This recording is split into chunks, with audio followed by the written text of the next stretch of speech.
kabakyard, me again, Booknews Vlog. Sana okay lang po kayo dyan. So for today's video mga kabakyard, magpapainom tayo ng ating probiotic sa ating mga alagang sisiw. Yung ating serial flushing ng isang araw. So papainumin po natin sila ng probiotic ngayon. So ano nga ba ang probiotic ang ating gagamitin at ipapainom sa ating mga alagang sisiw? So bago nyo makita yung ating igagamiting probiotic mga kabakyard, so hindi ka pa nakasubscribe sa aking YouTube channel, okay, subscribe nyo lang po, Booknews Vlog.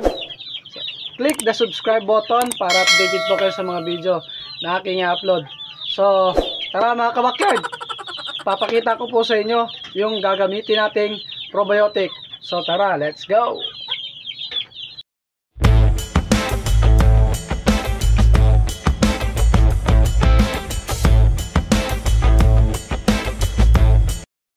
So ayan mga kabakyard, so ano nga ba ang gagamitin nating probiotic na ibibigay sa ating mga alagang sisiw?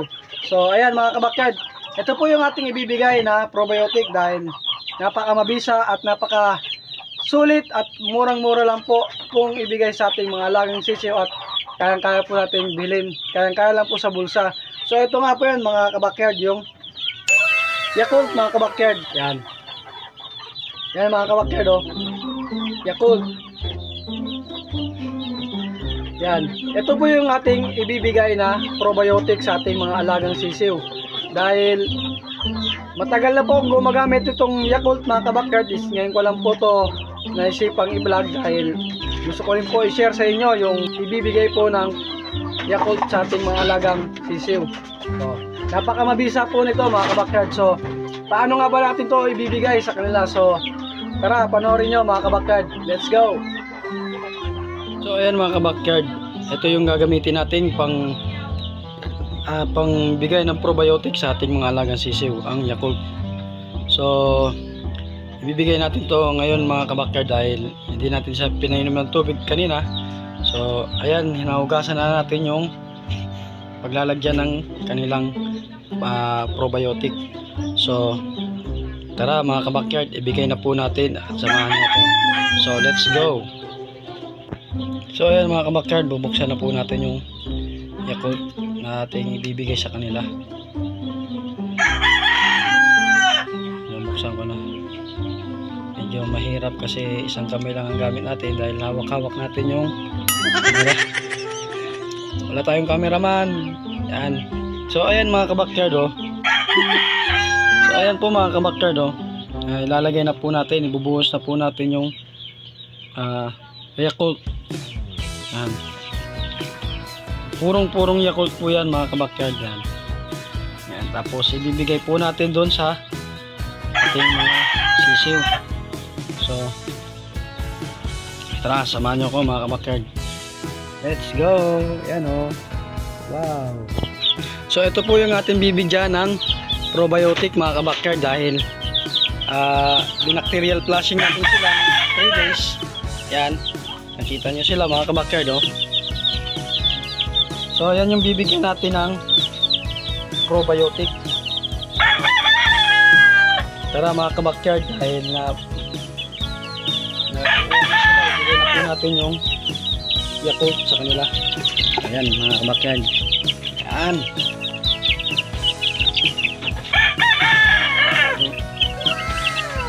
Probiotic Yakult. Okay, para pulit ng good bacteria na nailabas po nila dahil bacterial flushing po natin sila. Mga bad bacteria po is na labas para mapalitan po ng mga good bacteria. Yan. Kita nyo mga kabakyard. So ayos, mainom nila na maayos. Yan. Ayan mga kabakyard.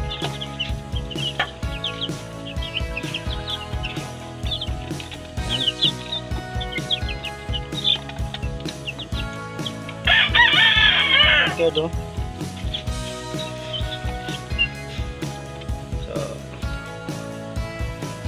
So yan mga kabakyard, oh. Yan, nainom na po nila yung Yakult na probiotic. Mabisa po tong probiotic mga kabakyard. Yan. So mabisa po talaga to. And maigi rin po sa pantunaw ng pagkain nila. So yan. So po kayo sa mga susunod pa nating mga video dito sa ating mga sisiw, kung paano magpalaki ng mga sisiw at kung ano ang dapat natin ibigay ng mga vitamina para sa kanila. Hanggang dito na lang po yung ating video mga kabakyard. Maraming salamat po. See you next vlog. Bye bye. Kabakyard, naubusin na yung binigay natin na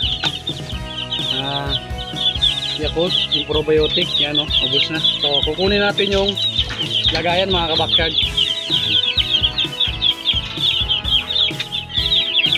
Kukunin natin yung lagayan mga kabakyard. Alright. So, update ko na lang po kayo sa mga susunod pa nating vlog para sa kanila. So, malapit na po silang mag 1 month. Pupurgahin na po natin sila sa mga next day po. Malapit na po sila mag 1 month. So, ayan mga kabakyard. Ayan o. Ayan o. Malaki. Silip tayo pa silip. Ayan o. Ayan, malaki rin yan o. Ayan o. So, paano ba yan? Hanggang dito na lang po mga kabakyard. Maraming salamat po sa inyo. Bye bye. So ayun mga kabakyard, nakita nyo naman po kung paano natin ibinigay ng maayos yung probiotic na Yakult sa ating mga alagang sisiw. So sana po ay nagustuhan nyo at sana po ay may nakuha po kayong konting kaalaman sa ating binigay na pagpapainom ng probiotic para sa ating mga alagang sisiw. So paano ba yan mga kabakyard? Hanggang dito na lang po yung ating video at sana po ay nagustuhan nyo at sana po ay huwag kayong magsawang magsuporta sa ating YouTube channel Buknis Vlog. Click the subscribe button para updated pa po kayo sa mga video na aking upload. So ayan, maraming salamat po sa inyo. So shoutout nga pala sa aking kaibigan na si Kaleyats Bolyo. Yan, yung inapil ko yung kanyang mga sisiw kaninang umaga dahil siyempre ganyan tayo kabait. So Dol, shoutout sa iyo. Nandiyan na yung mga sisiw na pinadala ko sa iyo. So ayan, hanggang dito na lang po mga kabakyard. God bless at see you next vlog. Bye bye!